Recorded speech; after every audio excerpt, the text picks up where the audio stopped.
The train whistle pierced the crisp autumn air as Olivia Anderson clutched her worn carpetbag tighter, the cold platform of Silverton, Colorado, seeping through her thin stockings. October 1882 had brought an early chill to the mountains, and the journey west had cost her more than anticipated, including the final pair of shoes she owned, sold 2 days ago for a meager meal. "Last stop, Silverton," the conductor called, barely sparing a glance as Olivia gingerly stepped down from the passenger car, wincing as her stocking feet touched the rough wooden planks. Silverton wasn't what she had pictured when she'd answered the advertisement back in Boston. The mining town sprawled beneath towering mountains, its wooden buildings clustering around a main street that was little more than a muddy thoroughfare lined with saloons and mercantiles. The autumn air carried the scent of pine and coal smoke, and somewhere in this unfamiliar place, a man she had never met was expecting his mail-order bride. "Miss Anderson?" A boy of perhaps 12 approached, cap pulled low over his ears. "Mr. Hargrove sent me to fetch you. Said you'd be on today's train." "Yes, that's me," she replied, trying to maintain her dignity despite her inappropriate footwear. "And you are?" "Tommy Miller, madam. I help out at the Silver Dollar Ranch when I ain't in school." His eyes dropped to her feet, widening slightly. "Madam, where are your—" "It's a long story," Olivia cut him off, forcing a smile. "Is Mr. Hargrove nearby?" The boy shook his head. "He couldn't come himself. There was trouble with some cattle rustlers up north. Sent me instead with fare for the stagecoach, but—" Tommy looked uncertain, eyeing her stockinged feet again. Olivia felt her heart sink. After traveling nearly 2,000 miles to marry a stranger, she couldn't even make the final leg of the journey properly. 22 years old, and already she felt like life had worn her down to nothing. "Is there a problem?" The deep voice came from behind her, and Olivia turned to see a tall man approaching from the station house, his dark Stetson shadow features tanned by the sun, but even at a distance she could see the intensity of his blue eyes. He wore a worn leather vest over a flannel shirt, trail dust still clinging to his denims and boots. A silver star pinned to his vest caught the afternoon light. "Sheriff Valentine," Tommy acknowledged, sounding relieved. "This is Miss Anderson, sir. Mr. Hargrove's, His bride," the man said, removing his hat as he reached them. "Noah Valentine, county sheriff." He extended a hand, then followed Tommy's gaze to her feet. His expression shifted from polite greeting to concern. "Madam, where are your shoes?" Olivia felt her face flush. "I had to sell them," she admitted. "The journey cost more than I anticipated." Sheriff Valentine's jaw tightened momentarily. "And Hargrove sent for you to come 15 miles out to the ranch like this?" He directed a disapproving look at Tommy. "The boy's not to blame, of course." "Mr. Hargrove doesn't know," Olivia said quickly. "I didn't mention it in my letters." Noah Valentine studied her for a long moment, his gaze taking in her threadbare coat, the careful way she balanced to keep her feet from fully touching the rough wood of the platform. Without another word, he sat down on a nearby bench and began pulling off his own boots. "What are you doing?" Olivia asked, alarmed. "You can't walk around Silverton in stockings, Miss Anderson," he said matter-of-factly. "Not in October, and certainly not on these streets." He stood in his sock feet and held the boots out to her. "They'll be too large, but they're better than nothing." "I couldn't possibly—" "I insist." His tone brooked no argument. "Tommy, run over to Whitman's Mercantile and tell Mrs. Whitman I need those ladies' boots she's had in the window since summer. Tell her to put it on my account." Tommy nodded and dashed off, leaving Olivia staring at the sheriff's outstretched hand still offering the boots. "Please, Miss Anderson," Noah said more gently. "I can manage just fine without them for a spell." "You cannot." Reluctantly, Olivia accepted the boots. They were warm from his feet, the leather soft and worn in all the right places. She sat on the bench and slipped them on, acutely aware of how ridiculous she must look, drowning in footwear nearly twice the size of what she needed. "Thank you," she said, unable to meet his eyes. "I'll return them as soon as possible. No rush." Noah Valentine looked down the street, his expression unreadable. "When did you last eat, Miss Anderson?" The question caught her off guard. "Yesterday morning," she admitted. "I had some bread on the train." The sheriff nodded as if coming to a decision. "Mr. Hargrove's ranch is 15 miles northwest of town. The stage won't run until tomorrow morning, and you're in no condition to make that journey tonight." He offered his arm. "I suggest we get you a hot meal at the hotel, and you can rest there until tomorrow. I couldn't impose. It's not an imposition, it's common sense." His voice remained kind but firm. "Besides, I need to send word to Hargrove that you've arrived safely."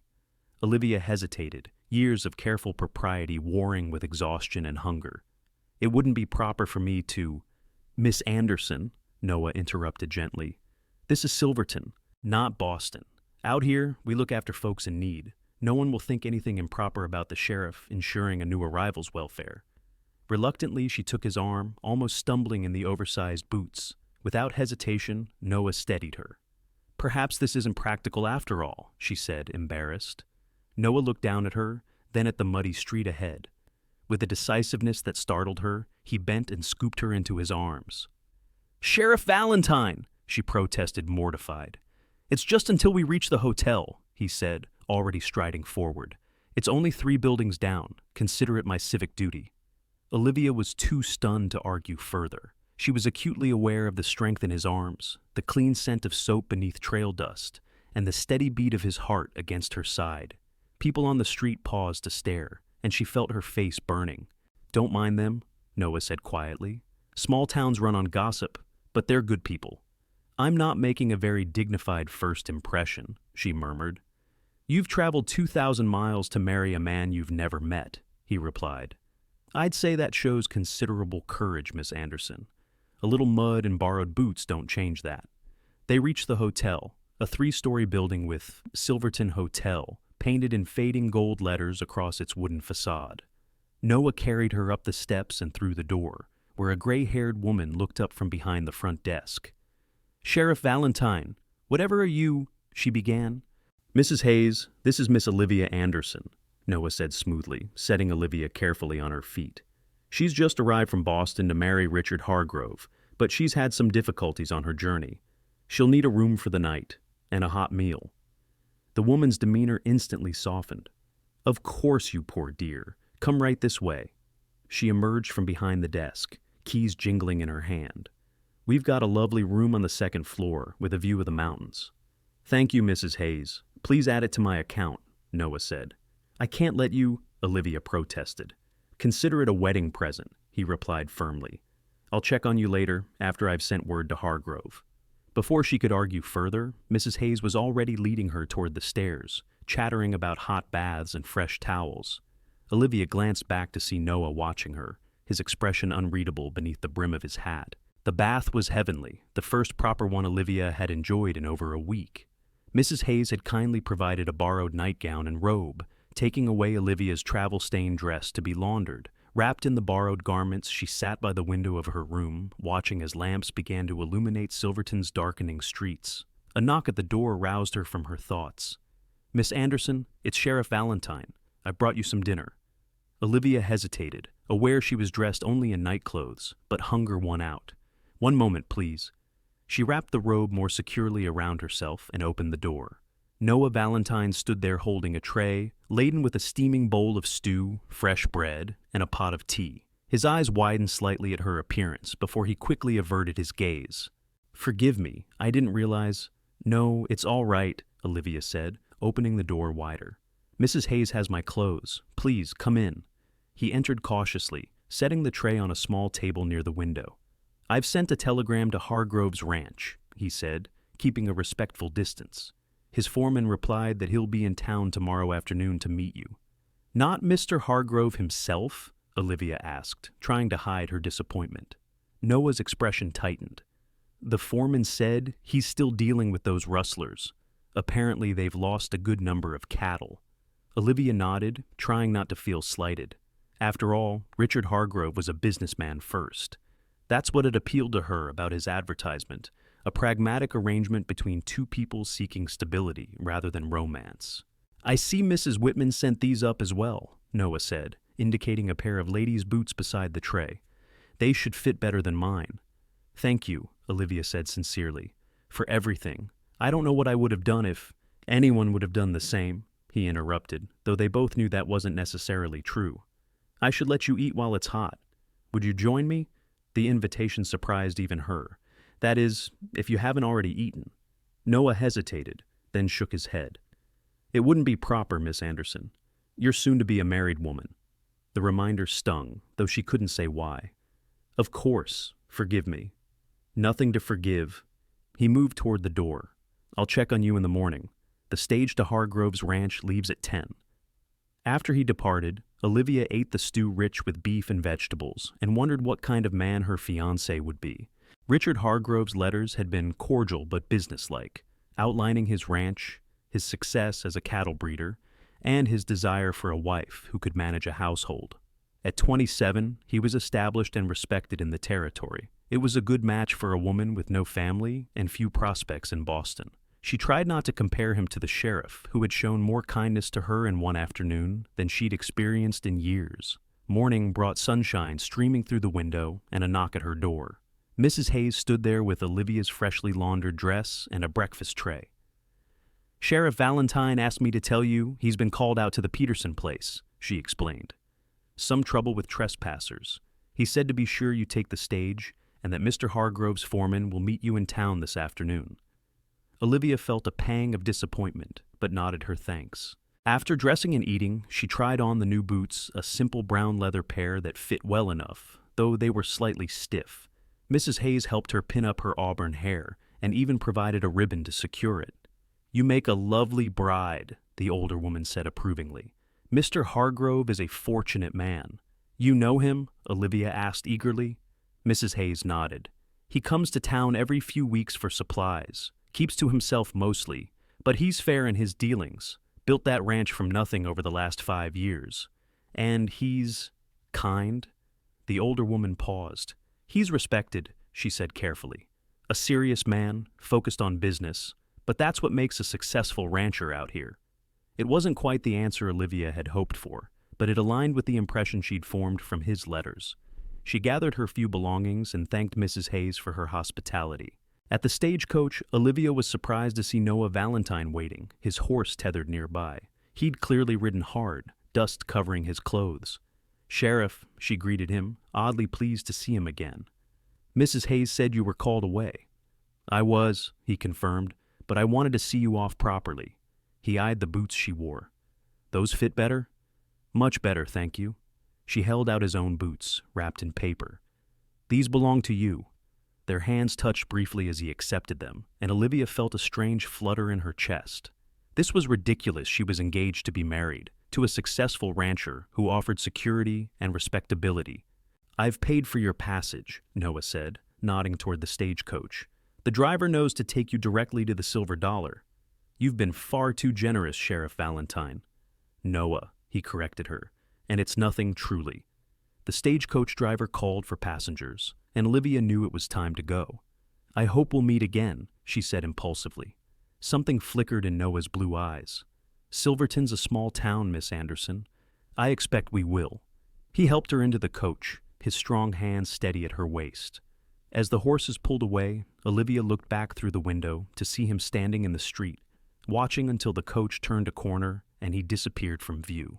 The journey to the Silver Dollar Ranch took nearly 2 hours, the coach bouncing over rutted trails that barely deserved to be called roads. The scenery was breathtaking, towering mountains, valleys lush with pine and aspen, and wide-open pastures where cattle grazed. Eventually, they passed under an arched gateway bearing the ranch's name worked in wrought iron. The main house surprised her larger than she'd expected, a 2-story structure of timber and stone with a wide porch wrapping around the front. Several outbuildings and a large barn completed the homestead, with corrals holding horses nearby. Men were working with cattle in a distant field, their shouts carrying faintly on the wind. The coach pulled to a stop before the house. A lean, weathered man in his 40s approached as the driver helped Olivia down. "Miss Anderson?" he asked, touching the brim of his hat. "Frank Mitchell, ranch foreman. Welcome to the Silver Dollar." "Thank you," she replied, looking around. "Is Mr. Hargrove here?" Mitchell's expression was carefully neutral. "He's still up at the north pasture. Didn't expect you until tomorrow, truth be told. Sheriff's telegram caught us by surprise." "I see," Olivia said, fighting disappointment. "When do you expect him back?" "Hard to say." Mitchell gestured toward the house. "Mrs. Pedersen's got a room ready for you. She's our housekeeper. Been with Mr. Hargrove since he built this place. She'll see you settled." The housekeeper was a stout Norwegian woman in her 50s who greeted Olivia with efficient hospitality, showing her to a pleasant room on the second floor. "Mr. Hargrove said to make you comfortable," she explained, opening curtains to reveal a view of the mountains. "Dinner at 6. You rest now, ya. Long journey." Left alone, Olivia unpacked her meager belongings, wondering what kind of life awaited her here. The house was well built but sparsely decorated, lacking the feminine touches that would make it a true home. Perhaps that was to be her role, to transform this bachelor's residence into a family home. If only the bachelor himself were present to greet his bride. Days passed with no sign of Richard Hargrove. Olivia tried to make herself useful, helping Mrs. Pedersen with household tasks and learning the rhythms of ranch life. The housekeeper was kind but reserved, offering little information about her employer. "Mr. Hargrove is a private man," was her standard response to Olivia's questions. "Very busy with the ranch." On her 5th morning at the Silver Dollar, Olivia was in the kitchen garden harvesting late vegetables when she heard the sound of approaching horses. Looking up, she saw a group of riders approaching the main house, led by a broad-shouldered man on a chestnut stallion. Her heart quickened. This must be Richard Hargrove. She hurriedly brushed soil from her apron and made her way to the front of the house. The riders had dismounted and ranch hands were leading their horses away.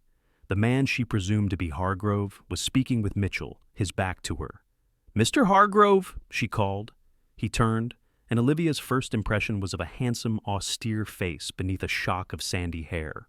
He was tall and powerfully built, with the weathered look of a man who spent his life outdoors. His hazel eyes assessed her coolly. "Miss Anderson," he said, approaching with measured steps, "I apologize for not being here to greet you. We've had trouble with rustlers targeting our prime breeding stock." "I understand," she replied, offering her hand. "It's a pleasure to finally meet you in person." He took her hand briefly, his grip firm but impersonal. "I trust Mrs. Peterson has seen to your needs?" "Yes, she's been very kind." An awkward silence fell between them. Olivia had imagined this moment many times during her journey west, finally meeting the man whose letters had offered her a new beginning. But now that he stood before her, she felt no connection, only the assessment of a businessman regarding a transaction. "You're younger than I expected," he said finally. "I'm 22, she replied, slightly defensive. "As I mentioned in my letters." "Of course," he nodded, glancing toward the house. "I have business to attend to. Perhaps we can speak at dinner." Before she could respond, he strode past her into the house, leaving Olivia standing alone on the porch, wondering if she'd made a terrible mistake. Dinner that evening was a stilted affair. Richard Hargrove discussed ranch business with Mitchell, occasionally including Olivia in the conversation with questions about her journey or brief explanations of the Silver Dollar's operations. He was unfailingly polite but distant, as if interviewing a potential employee rather than courting a bride. "When were you thinking we might be married?" Olivia finally asked when there was a lull in conversation. Hargrove set down his fork. "I thought perhaps next month, once we've resolved this rustling situation. The minister comes through on the first Sunday. We can have a simple ceremony then." "That sounds sensible," she replied, trying to inject enthusiasm into her voice. "Is there anything specific you'd like me to handle for the preparations? Mrs. Peterson can assist with whatever's necessary." He turned to Mitchell. "Frank, what was the final count on those missing cattle?" And just like that, she was dismissed from the conversation once more. Later, alone in her room, Olivia stared out the window at the star-filled Colorado sky. Richard Hargrove was everything his letters had promised: successful, respectable, established. He wasn't unkind, merely efficient. This was the security she'd sought when she answered his advertisement. It would be a practical marriage, not a passionate one. So, why did her thoughts keep drifting to a certain sheriff with kind blue eyes who had carried her through the streets of Silverton? The next morning, Olivia was surprised when Hargrove announced at breakfast that he needed to go into town. "I'd like you to accompany me, Miss Anderson," he said. "You'll need a proper wedding dress, and there are people in Silverton you should meet as the future Mrs. Hargrove." Pleased by this unexpected attention, Olivia quickly changed into her best dress and joined him outside, where a buggy was waiting. The drive into town was pleasant, with Hargrove pointing out landmarks and boundaries of his property. He spoke with obvious pride about the ranch he'd built, and Olivia began to see glimpses of the man behind the businessman. Why did you decide to become a cattle rancher? She asked, as they crested a hill with a spectacular view of the valley. My father was a banker in St. Louis, he explained. Expected me to follow in his footsteps, but I wanted to build something tangible, something that would last. Land is the only true wealth. It's beautiful, she agreed, looking out over the landscape. It's not an easy life, he cautioned. Winters are harsh, and there's always some new challenge: drought, disease, rustlers. He glanced at her. It's not what most Eastern women are accustomed to. I'm not afraid of hard work, Olivia assured him. And I'm a quick learner. Hargrove nodded, seemingly satisfied. That's good. A rancher's wife needs to be strong. They reached Silverton by mid-morning, and Hargrove helped her down from the buggy outside Whitman's Mercantile. Mrs. Whitman can help you with a dress, he said. I have business at the bank and with the cattle broker. I'll meet you for lunch at the hotel at noon. Olivia spent an enjoyable hour with Mrs. Whitman, a plump, cheerful woman who was delighted to help with wedding preparations. They settled on a length of cream-colored silk that the seamstress could fashion into a simple but elegant gown. Richard Hargrove, getting married after all these years, Mrs. Whitman marveled as she wrapped the fabric. We'd begun to think he was married to that ranch of his. Have you known him long? Olivia asked. Since he first came to Silverton, about 5 years ago. Bought that land when nobody thought it would amount to much. Proved them all wrong. She smiled. He's not one for socializing, but he's fair in his dealings. That counts for a lot out here. After leaving the Mercantile, Olivia decided to explore the town a bit before meeting Hargrove. Silverton was more vibrant by day than it had appeared on her arrival. Miners, ranchers, and townspeople moved about their business, and she found herself drawn to a small bookshop, tucked between a hardware store and a milliner's. The bell over the door jingled as she entered. An elderly man looked up from behind the counter, his spectacles perched on the end of his nose. "Good morning, miss," he greeted her. "Just passing through?" "Actually, Olivia began, but was interrupted by a familiar voice from the back of the shop. "Miss Anderson?" Noah Valentine emerged from between the bookshelves, a volume in his hand and surprise written across his features. He looked different out of his trail clothes, still tall and imposing, but somehow more approachable in a clean shirt and vest, no gun belt visible. "Sheriff Valentine," she acknowledged, her pulse quickening inexplicably. "What a pleasant surprise." "Indeed." He approached, a genuine smile warming his face. "How are you finding the silver dollar?" "It's lovely," she replied truthfully. "Larger than I expected. And Hargrove, I trust he's been a proper host?" Something in his tone made her glance up sharply. Was there concern in those blue eyes? "Mr. Hargrove has been very attentive to his business," she said carefully. "The ranch keeps him quite busy." Noah's expression darkened slightly. "I see." He gestured to the book in his hand. "I was just selecting some reading material. The winters get long out here." "You enjoy reading?" Olivia asked, surprised and pleased. "When time allows." He showed her the volume, a collection of Tennyson's poetry. "My mother was a school teacher. She believed education shouldn't stop just because one leaves the classroom." "A wise woman," Olivia smiled, running her fingers along the spines of nearby books. "I had to leave most of my books behind in Boston. The shipping costs were prohibitive." "That's a shame. What do you enjoy reading?" Their conversation flowed easily as they moved through the small shop, discussing favorite authors and exchanging opinions on recent publications. Olivia found herself laughing at Noah's dry observations about a popular novel, feeling more at ease than she had in weeks. "Olivia?" Richard Hargrove stood in the doorway, his expression unreadable as he took in the scene before him. Olivia felt suddenly guilty, though she'd done nothing wrong. "Richard," she said quickly, "I was just browsing before our lunch. You remember Sheriff Valentine?" "Valentine," Hargrove acknowledged with a curt nod. "I heard you helped Miss Anderson when she arrived." "Just doing my duty," Noah replied evenly. "Silverton takes care of its visitors." "Well, we appreciate your assistance." Hargrove's tone was polite but cool. "Olivia, we should go. We have several more stops before heading back to the ranch." "Of course." She turned to Noah, suddenly reluctant to leave. "It was lovely talking with you, Sheriff." "The pleasure was mine, Miss Anderson." He touched the brim of his hat, his eyes holding hers for a moment longer than necessary. "I hope you find everything you're looking for in Silverton." The double meaning wasn't lost on her, and Olivia felt her cheeks warm as she followed Richard out of the shop. "I didn't realize you and Valentine were acquainted," Hargrove commented as they walked toward the hotel. "He was very kind when I arrived," she explained. "I had some difficulties on the journey." Hargrove frowned. "What kind of difficulties?"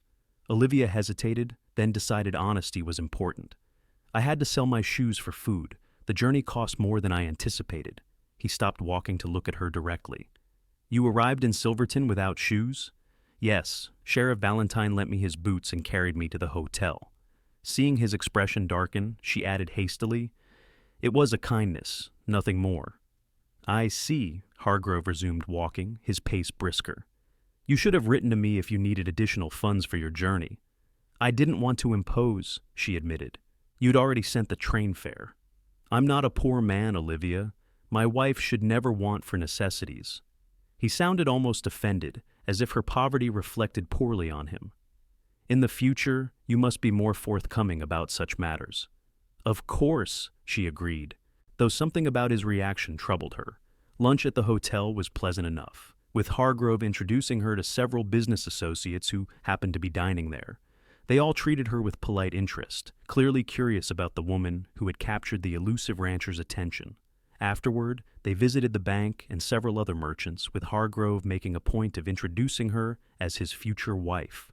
Olivia tried to feel excited about these interactions, to imagine herself as the mistress of the silver dollar. But something felt forced about it all. As they prepared to leave town, Hargrove suggested one final stop. "There's a piece of land for sale adjacent to the ranch," he explained. "I'd like you to see it before I make an offer. It has a natural spring that would be valuable for the herd." The property was about 5 miles outside of town, a pretty stretch of land with a small rise overlooking a narrow valley. A crystal-clear spring bubbled up from rocks at the base of the hill, creating a small stream that meandered through green pasture. "It's beautiful," Olivia commented, as Hargrove helped her from the buggy. "Good grazing land," he agreed, surveying the area with a businessman's eye. "The water rights alone make it worth the asking price." They walked toward the spring, Olivia enjoying the crispness of the autumn air and the vibrant colors of the changing leaves. This was the kind of day that made her glad she'd come west, regardless of other uncertainties. The crack of a rifle shattered the peaceful moment. Hargrove reacted instantly, pushing Olivia to the ground behind a fallen log. "Stay down," he ordered, pulling a revolver from beneath his coat. Another shot rang out, splintering bark from a tree near their position. Olivia's heart hammered in her chest as she pressed herself into the damp earth. "Hargrove!" a voice called from the trees. "This is your last warning. Stay off Blackwell land." "This isn't Blackwell land!" Hargrove shouted back. "The deed is registered with the county." "The hell it is! My grandfather staked this claim 20 years ago." Hargrove's jaw tightened. "Your grandfather abandoned this land during the Ute uprising. It was legally reassigned by the territory." The only response was another rifle shot. "We need to get back to the buggy," Hargrove muttered, checking his revolver. "When I start shooting, you run for it. Don't stop until you reach the road." "I can't leave you here," Olivia protested. "This isn't a discussion." His tone brooked no argument. "On my signal. Ready?" Before she could respond, he rose to a crouch and fired 3 rapid shots toward the trees. "Now! Run!" Olivia scrambled to her feet and ran, heart pounding, expecting at any moment to feel the impact of a bullet. Behind her, she heard Hargrove continuing to exchange fire with the unseen assailant. She reached the buggy, ducking behind it for cover, terrified and unsure what to do next. The sound of approaching horses made her peer cautiously around the buggy's edge. 3 riders were galloping toward them from the direction of town, and with a surge of relief, she recognized Noah Valentine in the lead, his badge catching the sunlight. "Blackwell!" Noah shouted as they approached. "Drop your weapon! You're outnumbered!" The firing from the trees stopped. After a tense moment, a man emerged, rifle held loosely at his side. He was middle-aged, with a grizzled beard and worn clothing. "This ain't over, Hargrove," he called. "That spring belonged to my family, before you rich folks started buying up everything in sight." "It's over for today, Jed," Noah said firmly, dismounting while his deputies kept their weapons trained on Blackwell. "Drop the rifle. You're under arrest for attempted murder." "Wasn't trying to kill nobody," Blackwell grumbled. "Just warning shots." "Tell that to the judge." Noah took the man's rifle, then glanced toward the buggy. Miss Anderson, are you hurt? I'm fine, she called, though her voice shook. Just frightened. Hargrove emerged from cover, holstering his revolver as he strode toward them. Valentine, good timing. We heard the shots from town, Noah explained, handcuffing Blackwell. What were you doing out here, Hargrove? This area's been under dispute for months.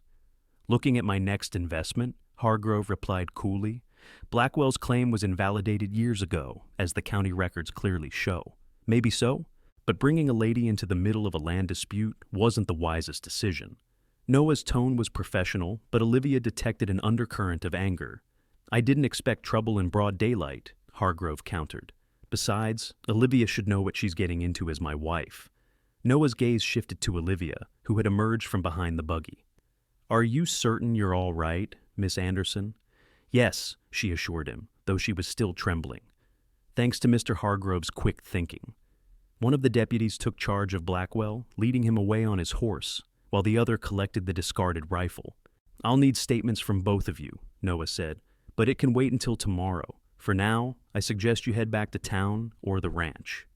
We'll return to the Silver Dollar, Hargrove decided, helping Olivia into the buggy. Thank you for your assistance, Sheriff. Noah nodded, his eyes meeting Olivia's briefly. Take care, Miss Anderson. The ride back to the ranch was silent, Olivia still shaken by the encounter. As they approached the Silver Dollar, she finally found her voice. Does that happen often? She asked. Land disputes, Hargrove shrugged. Occasionally, the territory is still being settled, and not everyone respects legal ownership. He seemed very certain of his claim. Jed Blackwell is a drunk and a troublemaker, Hargrove said dismissively. His family had a small homestead years ago, but they abandoned it during the conflicts with the natives. The land was legally reassigned by the territorial government. I see. Olivia hesitated. Sheriff Valentine seemed to think you should have known better than to go there. Hargrove's expression hardened. Valentine should stick to enforcing the law instead of offering opinions on my business decisions. They rode the rest of the way in uncomfortable silence. Upon reaching the ranch, Hargrove handed her down from the buggy with cool efficiency. I need to check on the herd, he said. Rest if you need to. We'll discuss wedding plans at dinner. As he walked away, Olivia was struck by how little concern he'd shown for her emotional state after such a frightening experience. He'd protected her physically, certainly, but there had been no attempt at comfort afterward. That evening at dinner, Hargrove was all business, outlining his expectations for their wedding and married life. The ceremony would be simple, held at the ranch with only essential personnel present. Olivia would be expected to manage the household, oversee the domestic staff, which consisted solely of Mrs. Pedersen at present, and eventually bear children to continue the Hargrove legacy. I've built this ranch from nothing, he told her. One day it will be the largest cattle operation in the territory. Our sons will inherit an empire. It's an impressive vision, Olivia acknowledged. But what about us, as husband and wife? Hargrove looked puzzled. What do you mean? I mean our relationship, she clarified. Getting to know one another, building a life together beyond business interests. He set down his fork, regarding her with a faint frown. Olivia, I was very clear in my letters about what I was offering. This is a practical arrangement. I need a wife to manage my household and bear my children. You need security and a respectable position. Romance is for dime novels. I understand that, she said carefully. I didn't expect poetry and flowers, but I had hoped for companionship at least, mutual respect. You have my respect, he assured her. I wouldn't have selected you otherwise. Your letters were well written and sensible.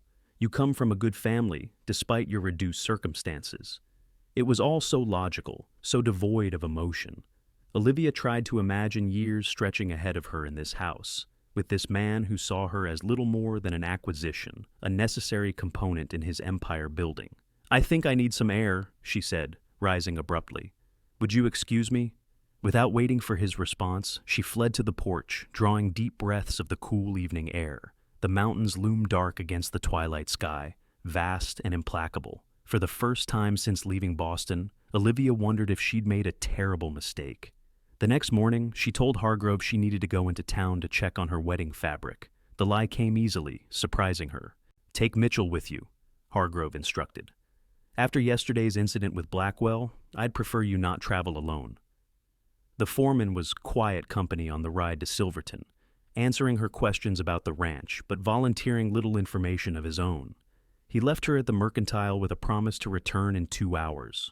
Olivia spent a few minutes with Mrs. Whitman discussing the wedding dress, then made her way to the sheriff's office. She told herself she was merely being a responsible citizen, coming to give her statement about the shooting incident, but in her heart, she knew she was seeking something more. Noah looked up from his desk as she entered, surprise and pleasure lighting his features. "Miss Anderson, I didn't expect to see you today." "I came to give my statement about yesterday," she explained, removing her gloves, "and to thank you properly for your intervention. Just doing my job." He gestured to a chair beside his desk. "Please, sit down. Can I offer you some coffee? It's not very good, I'm afraid." "No, thank you." She sat, smoothing her skirts nervously. "What will happen to Mr. Blackwell?" "The judge arrives next week. He'll stand trial for attempted assault, though I suspect he'll get off with a fine and a warning." Noah leaned back in his chair. "Blackwell's not a bad sort, just bitter about losing his family land. The law may be on Hargrove's side, but there's history there that complicates matters." Richard didn't mention any of that. Noah studied her for a moment. "Hargrove sees the world in terms of assets and opportunities. It's made him successful, but it doesn't always make him right. That's a rather personal assessment, Sheriff. Just an observation." He shifted, his expression softening. "How are you settling in at the Silver Dollar?" "It's different from what I expected," she admitted.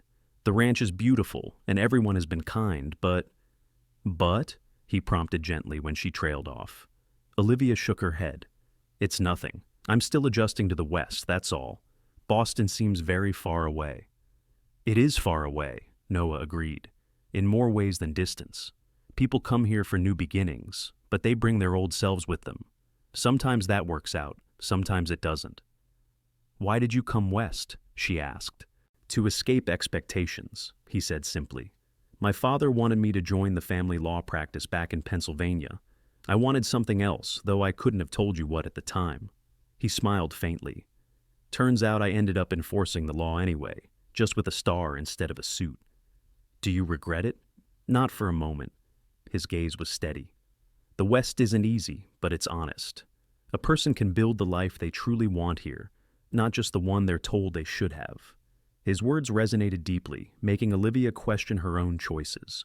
Was she building the life she truly wanted, or merely exchanging one set of expectations for another?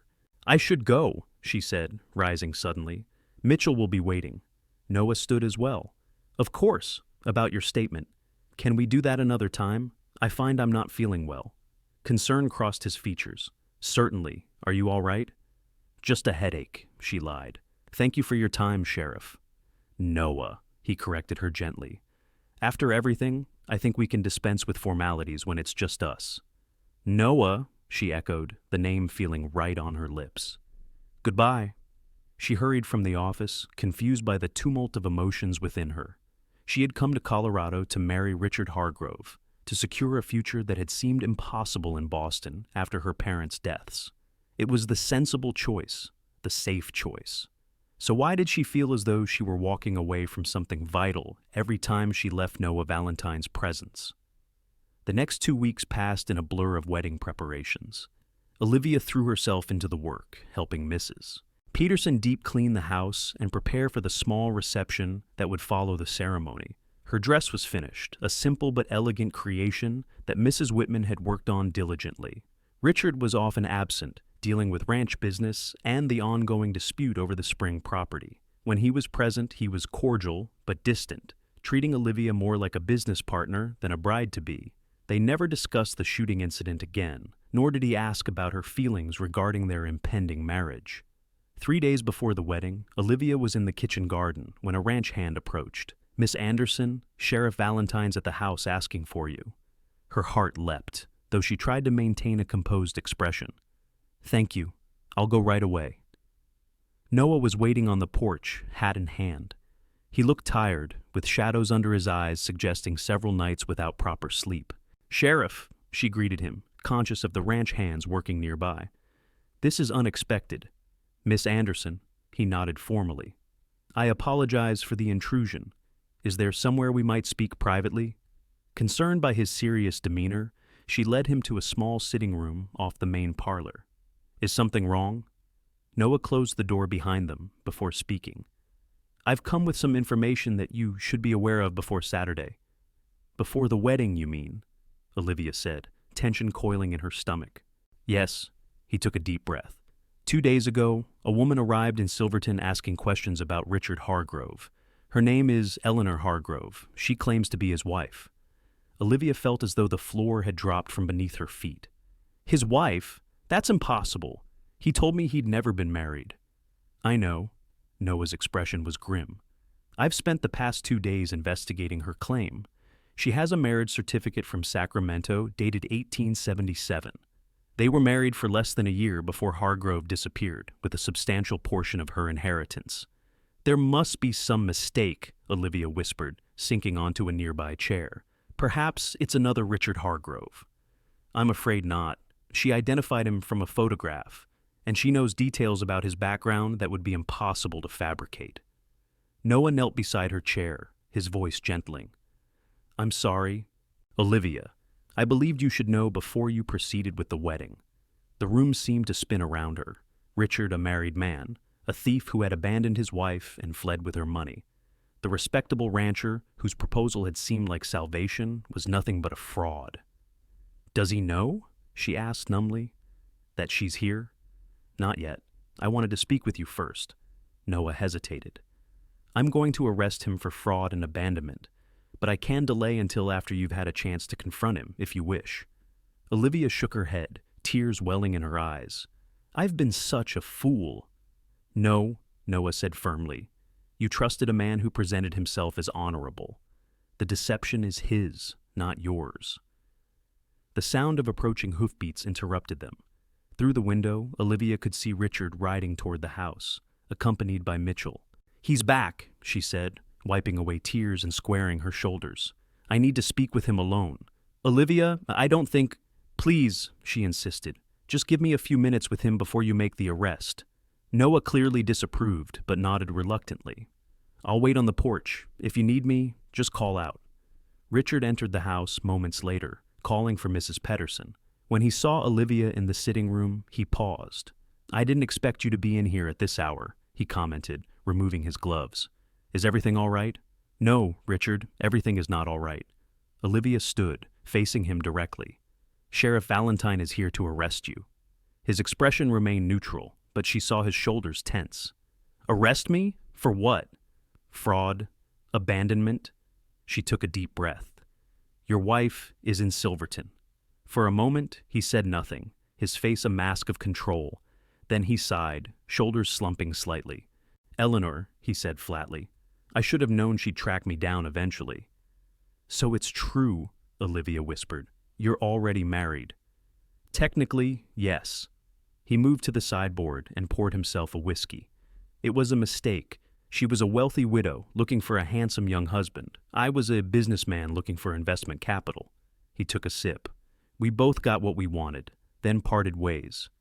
You stole from her. I took what I was entitled to as her husband, he corrected. California law gave me certain rights. I simply exercised them. And then you came here and built this ranch with her money, Olivia said, disgust rising within her. And when you needed a wife to complete your respectable image, you advertised for one, never mentioning you were already married. Richard shrugged. The marriage was a mistake. I intended to have it annulled eventually. You intended to commit bigamy, she corrected him, with me as your unwitting accomplice. Don't be dramatic, Olivia. These things happen all the time in the territories. He set down his glass. I can resolve this situation. Eleanor can be bought off. Sheriff Valentine is waiting to arrest you, she reminded him. This isn't going away with money. Hargrove's expression hardened. Valentine, of course he'd be the one to interfere. He's had his eye on you since you arrived. This isn't about the sheriff, Olivia protested. This is about your lies. Don't be naive. He moved toward the door. I need to speak with Mitchell. If Valentine wants to arrest me, he'll have to catch me first. Richard, don't... But he was already striding from the room. Olivia hurried after him, reaching the porch in time to see him confronting Noah. "Valentine," he spat, "you've overstepped your authority." "Richard Hargrove, you're under arrest for fraud and abandonment," Noah replied calmly, hand resting on his holstered pistol. "I suggest you come quietly." "On whose authority? Some woman claiming to be my wife? You have no jurisdiction here, Sheriff. This is my property." "I have a warrant from the territorial judge," Noah countered, producing a folded paper. "And jurisdiction isn't an issue when it comes to fugitives from justice." Hargrove's hand moved toward his coat, but Noah was faster, drawing his weapon and leveling it at the rancher's chest. "Don't," he warned. "It doesn't have to end this way." For a tense moment, Olivia thought Hargrove might still reach for his gun. Then, with a bitter laugh, he raised his hands. "You've wanted this since she arrived," he said, nodding toward Olivia. "Congratulations, Valentine. You've destroyed everything I've built." "You destroyed it yourself," Noah replied, holstering his weapon and producing handcuffs. "Turn around." As Noah secured the cuffs, Mitchell approached, looking confused and concerned. "Boss, what's happening?" "Sheriff Valentine is arresting Mr. Hargrove," Olivia explained quietly. "It seems he's already married and wanted for fraud in California." The foreman's expression shifted from confusion to anger. "Is that true, Richard?" Hargrove said nothing, his face a mask of cold fury. "I'm taking him to Silverton," Noah told Mitchell. "As foreman, you're in charge until this is sorted out legally." "What about Miss Anderson?" Mitchell asked, glancing at Olivia with genuine concern. "I'll be returning to town as well," she decided. "There's nothing for me here now." It took only minutes for her to gather her few possessions. As she descended the stairs with her carpet bag, she saw Mrs. Pedersen watching her with sad eyes. "I am sorry, miss," the housekeeper said. "He is not a bad man, but pride makes men do foolish things." "Thank you for your kindness," Olivia replied, embracing the older woman briefly. "I hope you'll be all right." "Yeah, do not worry for me. But you, where will you go?" It was a question Olivia hadn't yet considered. Boston was too far, and she had no money for such a journey. "I'll find work in Silverton," she decided. Perhaps Mrs. Whitman could use help at the mercantile. Outside, Noah had secured Hargrove on a horse, the rancher's hands cuffed before him. Mitchell had provided a mount for Olivia as well. "Ready?" Noah asked her quietly. She nodded, not trusting herself to speak. As they rode away from the Silver Dollar, Olivia couldn't help looking back at the house that might have been her home. Despite everything, a part of her mourned for the life she had thought awaited her there. The journey to Silverton was uncomfortable, with Hargrove's silent fury creating a palpable tension. Noah rode beside Olivia, occasionally offering quiet words of reassurance. "Mrs. Hayes will have a room for you at the hotel," he told her, "and I've no doubt you'll find work in town. Silverton is growing, and there's need for educated women." "Thank you," she replied, "for everything. If you hadn't discovered the truth—" "I'm just glad I found out before the wedding," he said grimly, "though I wish it could have been under better circumstances." At the sheriff's office, Hargrove was placed in a cell while Noah completed the necessary paperwork. Olivia gave a formal statement about her arrangement with the rancher, feeling strangely detached from the proceedings. "What will happen to him?" she asked as Noah walked her to the hotel afterward. "He'll face charges in California first," Noah explained. "After that, it depends on whether other victims come forward. I suspect you're not the first woman he's deceived." The thought made her shudder. "I should have been more careful, asked more questions." "Hargrove is a convincing liar," Noah said firmly. "This isn't your fault." They reached the hotel, where Mrs. Hayes welcomed Olivia with warm sympathy, having already heard the basics of the situation through the town's efficient gossip network. "You poor dear," she clucked, leading Olivia to a room. "Don't you worry about a thing. We'll sort this out." Left alone, Olivia finally allowed the tears she'd been holding back. Everything she had hoped for security, a home, a future had crumbled in a single afternoon. She had no money, no prospects, and was 3,000 miles from anything familiar. A soft knock interrupted her tears. Opening the door, she found Noah standing there, hat in hand. "Forgive the intrusion," he said, "but I wanted to check on you before turning in." "I'm managing," she replied, wiping away tears. "Thank you for your concern." He hesitated, then said, "Mrs. Hayes mentioned you're planning to seek employment in town." "Yes, I need to support myself somehow." As it happens, the town council has been discussing the need for a proper school teacher, he said. The mining company has offered funding, but we haven't found a suitable candidate. With your education? Hope flickered in Olivia's heart. You think I might qualify? I know you would. I've already spoken to Mayor Collins, and he's eager to meet with you tomorrow. Noah smiled. Silverton needs good people, Olivia. People with courage and integrity. People like you. His faith in her was overwhelming, especially after the blow her confidence had suffered. I don't know what to say. Say you'll consider staying, he suggested gently. Not for Hargrove, not for me, but for yourself. The West has a way of revealing who we truly are. I think you've only begun to discover your strength. His words touched something deep within her, a resilience she hadn't known she possessed. Thank you, Noah.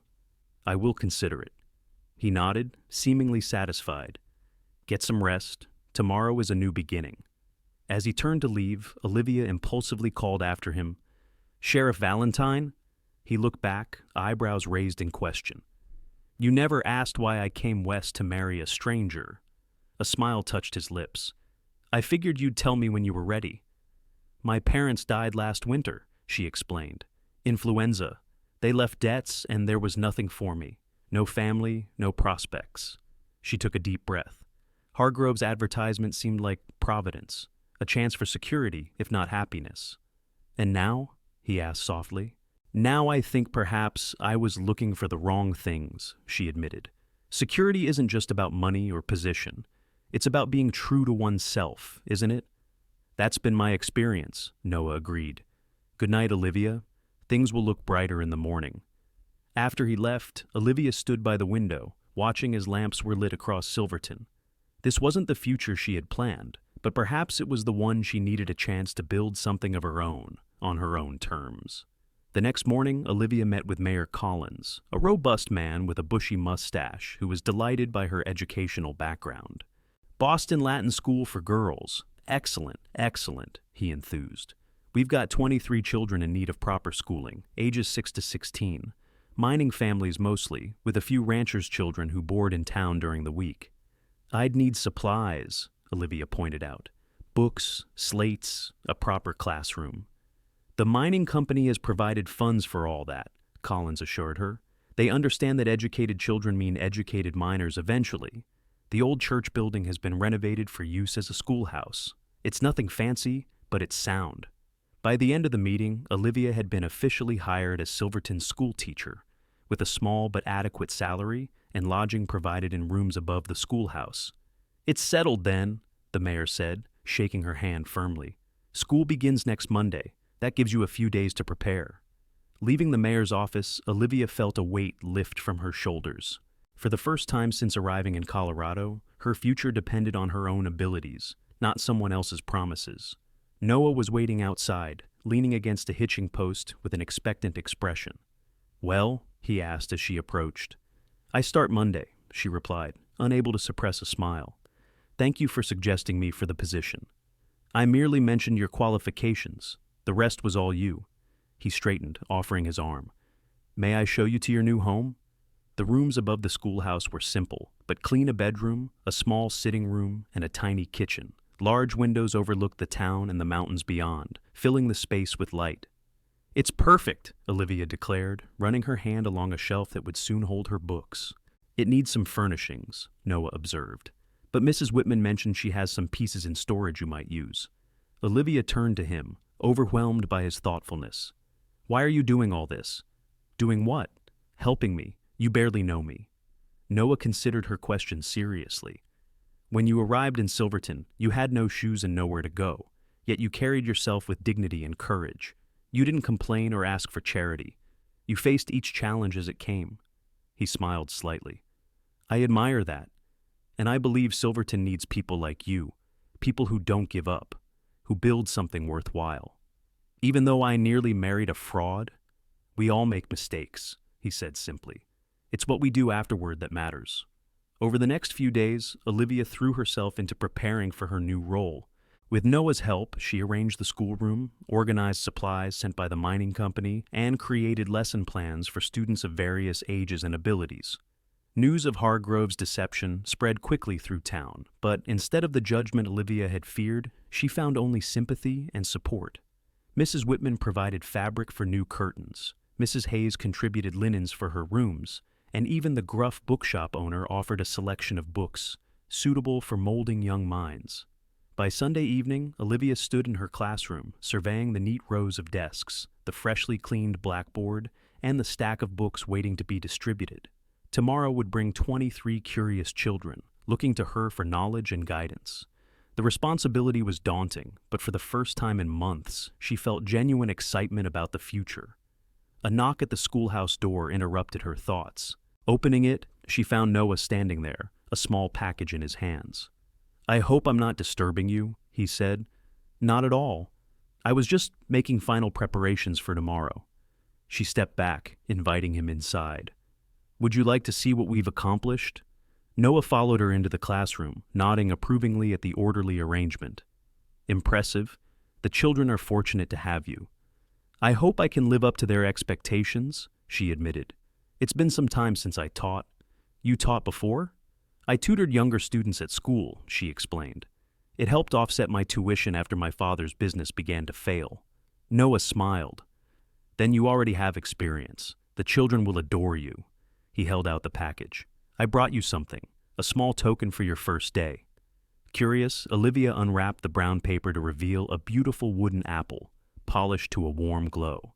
Carved into its base were the words, "To Miss Anderson, who plants seeds of knowledge, Silverton, 1882. "Noah," she whispered, touched beyond words. "It's beautiful." "I thought it might bring you luck," he said, "though you won't need it." Impulsively, she rose on tiptoes and kissed his cheek. "Thank you." He looked startled, then pleased, his eyes warming as they met hers. "You're welcome, Olivia." That moment marked a shift in their relationship. In the weeks that followed, Noah became a regular visitor to the schoolhouse. He would stop by after classes to check on her progress, sometimes bringing small gifts: a wildflower, a book he thought she might enjoy, once even a kitten he'd rescued from a mining shaft, which promptly became the school's unofficial mascot. Olivia's reputation as a teacher grew quickly. Her students were eager learners, and parents reported with approval that their children actually looked forward to school. Mayor Collins increased her salary after the first month, impressed by the transformation she'd brought to the town's educational system. Richard Hargrove was transferred to California to face charges there, the silver dollar placed in Mitchell's care until legal ownership could be determined. Olivia heard little about the case, preferring to focus on her new life rather than the deception that had brought her to Colorado. As autumn deepened into winter, Silverton was transformed by snow, the mountains rising like white giants against the brilliant blue sky. Noah taught Olivia to snowshoe, to build proper fires, to recognize the signs of approaching storms. She, in turn, introduced him to Shakespeare, to Boston cuisine adapted for Western ingredients, to the simple pleasure of reading aloud on cold evenings. They never spoke of love, though Olivia felt it growing between them, steady and certain as the changing seasons. There were moments his hand lingering on hers as he helped her across an icy street, her catching his gaze across a crowded room at the Christmas social, both of them sitting in comfortable silence before the fire in her small quarters when she thought he might speak his feelings. But he remained respectful, perhaps concerned about her recent heartbreak, or the disparity in their positions.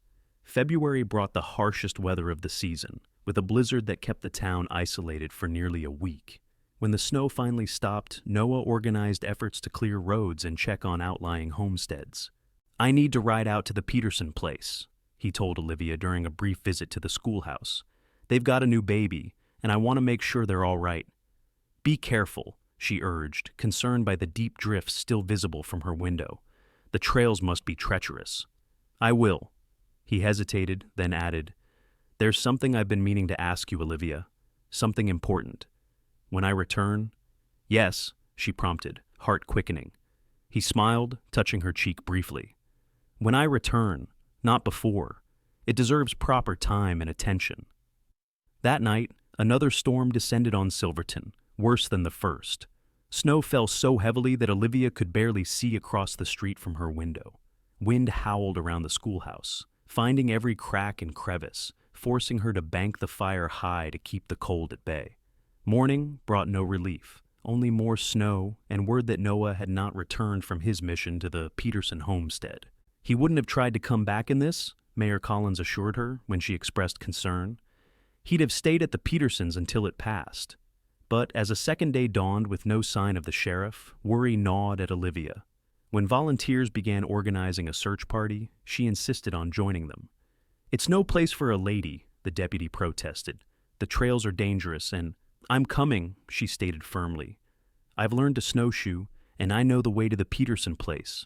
Noah showed me the trail last month." In the end, they relented, impressed by her determination. Bundled in every warm garment she owned, Olivia set out with the search party, her heart pounding with fear for the man who had come to mean everything to her. They found his horse first, sheltering in a stand of pines a mile from town, saddlebags still attached, but no sign of its rider.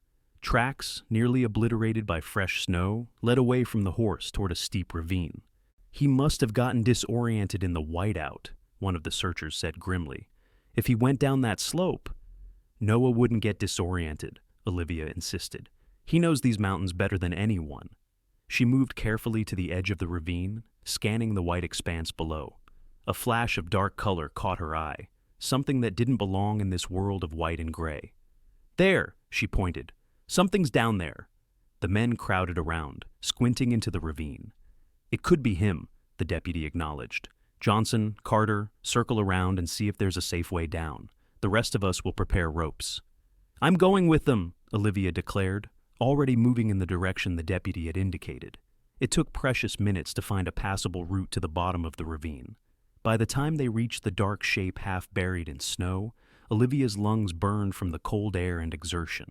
It was Noah, unconscious, his leg twisted at an unnatural angle beneath him. His face was pale, lips tinged blue, but when Olivia pressed trembling fingers to his neck, she felt a pulse weak but present. "He's alive!" she called to the others. "Hurry!" Getting him out of the ravine was a grueling process. The men fashioned a sled from branches and ropes, securing Noah's broken leg as best they could before beginning the arduous journey back to Silverton. Olivia walked beside the sled, holding Noah's cold hand, whispering encouragement, though she wasn't sure he could hear.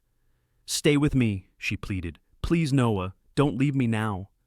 Dr. Wilson was waiting when they reached town, having been alerted by the ringing of the church bell that signaled an emergency. He directed them to bring Noah to his office, where a fire blazed and instruments were laid out in readiness. "Miss Anderson, perhaps you should wait outside," he suggested as they transferred Noah to the examination table. "No," Olivia said firmly. "I'm staying." The doctor assessed Noah's injuries with practiced efficiency: the broken leg, cracked ribs, hypothermia, a concussion from the fall. "He's strong," he told Olivia as they worked together to splint the leg. "And lucky. Much longer out there, and we'd be planning a funeral instead of a recovery." For 3 days, Noah remained unconscious, his body fighting to recover from trauma and exposure. Olivia barely left his side, abandoning her teaching duties to the deputy's wife, who had experience with children. She bathed Noah's face with cool water when fever came, changed his bandages, spoke to him of everything and nothing, willing him to open his eyes. On the 4th morning, as dawn light filtered through the doctor's windows, Noah stirred, his eyelids fluttering. "Olivia?" His voice was a hoarse whisper. "I'm here," she replied, grasping his hand. "I'm right here, Noah. The Petersons, they're fine," she assured him. "Everyone's fine except you, you stubborn man." A faint smile touched his lips. "You're angry with me." "Terrified," she corrected. "You nearly died out there." "Didn't mean to frighten you." His blue eyes, clouded with pain but alert, searched her face. "You've been here the whole time?" "Where else would I be?" she asked simply. Noah's recovery was slow but steady. When Dr. Wilson declared him well enough to leave the infirmary but unable to manage stairs to his rooms above the jailhouse, Olivia insisted he stay in her spare room at the schoolhouse. "It's not proper," he protested weakly. "Neither is letting the sheriff sleep in a jail cell while he recovers," she countered. "Besides, the children will enjoy having you around. They've missed their weekly lessons on tracking and survival." It was a strange but wonderful time, sharing her small quarters with Noah as he healed. During the day, she taught her classes while he rested, or helped the older children with mathematics. In the evenings, they shared meals and conversation, growing closer in ways that would have been impossible under normal circumstances. One night, as spring's first tentative warmth began to soften winter's grip, they sat before the fire in her sitting room. Noah's leg, still splinted but healing well, was propped on a stool while Olivia worked on lesson plans for the coming week. "Do you ever regret it?" Noah asked suddenly. "Regret what?" "Coming west. All of this." He gestured vaguely. "If you'd stayed in Boston, I'd be miserable," she said firmly. "Probably working as a seamstress or shop girl, barely surviving." She set aside her papers. "I don't regret anything that brought me here, Noah. Not even Richard Hargrove." "No?" His expression was carefully neutral. "No." Olivia moved to sit beside him. "Without him, I wouldn't have come to Silverton. I wouldn't have found my calling as a teacher. I wouldn't have met you." Noah took her hand, his thumb tracing gentle patterns on her palm. "Before my accident, there was something I wanted to ask you." "I remember," she said softly. "I've been thinking about it these past weeks, watching you with the children, seeing your strength and kindness." His blue eyes met hers, serious and intent. "I love you, Olivia. I think I've loved you since that first day, when you stood on the platform with no shoes but too much pride to complain." Joy bloomed in her chest, warm and bright. "I love you too. I don't have much to offer," he continued. "A sheriff's salary isn't grand, and the job comes with risks, as you've seen. But I can promise to cherish you, to support your teaching, to build a life with you based on respect and love, not just practicality. That's all I've ever wanted," she whispered. "Then, Olivia Anderson, will you marry me?" "Yes," she said without hesitation. "Yes, Noah Valentine, I will." His kiss was gentle at first, then deepening with a passion that took her breath away. When they finally parted, both were smiling, the future stretching before them, bright with promise. They were married in May when wildflowers carpeted the mountain meadows and Silverton emerged fully from winter's grip. The entire town attended the ceremony, held in the schoolhouse where Olivia had found her purpose, and Noah had found his heart. Mayor Collins performed the service, beaming with pride at the couple who had become pillars of the community. Mrs. Hayes cried openly, while Mrs. Whitman declared she'd known all along they were perfectly suited. Olivia wore a simple gown of pale blue silk, adorned with lace from Mrs. Whitman's special collection. Noah, fully recovered from his injuries, stood tall and proud in a new suit, his badge polished to a shine on his chest. "I never thought I'd find this," he whispered as they shared their first dance as husband and wife. "A woman who sees me as I truly am, who loves not just the sheriff, but the man. And I never imagined that losing my shoes would lead me to the perfect partner," she replied with a smile. News arrived from California that Richard Hargrove had been sentenced to 5 years for his crimes. The Silver Dollar Ranch was sold to pay his debts, with Mitchell staying on as foreman for the new owners. Olivia felt no bitterness, only gratitude for the twisted path that had brought her to where she truly belonged. Noah continued as sheriff, while Olivia's school flourished. They moved into a small house near the schoolhouse, filling it with books and laughter, and, in time, children of their own, first a son, whom they named James after Noah's father, and then twin daughters who inherited their mother's auburn hair and their father's blue eyes. Years passed, and Silverton grew from a mining town to a proper community, with a church, a library, which Olivia helped establish, and eventually a railway spur that connected it more directly to Denver and beyond. Through all the changes, Noah and Olivia remained Constance the sheriff and the schoolteacher, partners in every sense. On their 10th anniversary, Noah surprised Olivia with a gift, a pair of delicate leather boots, custom made by the finest cobbler in Denver. "So, you'll never be without shoes again," he teased, presenting them with a flourish.